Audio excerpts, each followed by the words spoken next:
சிவன் அருளிய தங்க மீனின் மர்மம் தெரியுமா?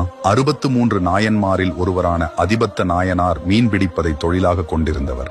அவர் சிவபக்தர் என்பதால் வலையில் சிக்கிய முதல் மீனை சிவனுக்கு என கடலில் விடுவார். ஒரே ஒரு மீன் பிடிபட்டாலும் அதிபத்தர் சிவனுக்கு என கடலில் விடுவதால் அவர் குடும்பம் வறுமையில் தவித்தது. இதனால் மனைவியும் குழந்தைகளும் மிகுந்த பசியுடன் வீட்டில் உணவு இல்லை, ஏதாவது சம்பாதியுங்கள் என்றனர். அவர் மீன் பிடிக்கச் சென்றார். அப்போது சிவன் அவரை சோதிக்க வலையில் நவரத்தின தங்க மீனை அகப்படச் செய்தார். அதிபத்தர் அந்த பொன் மீனையும் சிவனுக்கே என கடலில் விட்டார். அதிபத்தரின் பக்தியால் மகிழ்ந்த சிவன் ரிஷப வாகனத்தில் தோன்றி அவரை ஆட்கொண்டார். இந்த நிகழ்வு நடந்த இடம் நாகப்பட்டினம் நீலாயதாட்சி சமேத காயாரோகணேஸ்வரர் கோயில். இங்கு ஆண்டுதோறும் ஆவணி ஆயில்ய நாளில் அதிபத்தர் உற்சவர் சிலையை ஒரு கட்டுமரத்தில் ஏற்றி கடலில் மீன் பிடிக்கச் செல்லும் நிகழ்வு நடைபெறும். அதிபத்த நாயனாருக்கு மரியாதை செய்யும் விதமாக இங்கு யாராவது இறந்தால் கோயில் முன் உடலை வைத்து சிவனின் மாலை வஸ்திரம் அணிவித்து மரியாதை செய்கின்றனர். காசியைப் போல இங்கும் முக்தி மண்டபம் உள்ளது.